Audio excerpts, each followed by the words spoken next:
ډبرې پیره په څو راړې؟ حاجي صاحب په 1200 سټایپ کې راګرځي بیا په څو راړې استاد؟ بیا وروره په 1300 راړو. آی بیا څله؟ حاجي صاحب ټایپ خو موږ څه دپاره لګو په دا وجه سل پیسې زیات درځه خو که دغې نه ده او که موږ ته اوس نه دی اورېدلی او موږ خپله نه اورو ګوش زویه د ټایپ والا پیره صحیح ده که بې ټایپه؟ یا بابا د ټایپ والا صحیح ده، کلي والا به خبر شي دغه دینو کې کلا جوړي. سمه ده حاجي صاحب د ټایپ والا هغه به درکړو. طالب وکړه کومه سندره اورې؟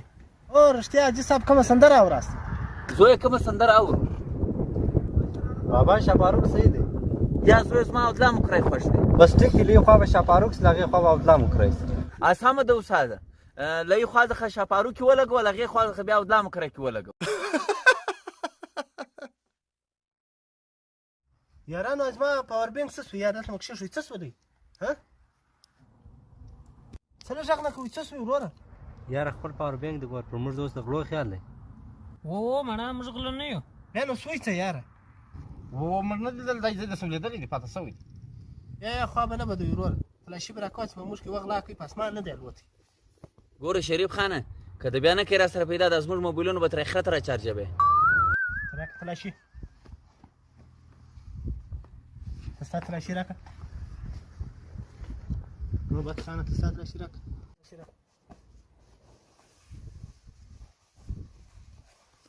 زیرا ته ستا فلاشي راکړه. دغه چیش دی یا دغه نه دی یا آی چیشتی پړي څه خو د شرمولو ګرد ملګرد وشرمول. یاره خو ایله ما دلته پیدا کړی د غلا پسې راوتړه. او خود پیدا کړي ډېر لرې ځای وشه. عزیز لا حاجي صاحب خو هم راغلی.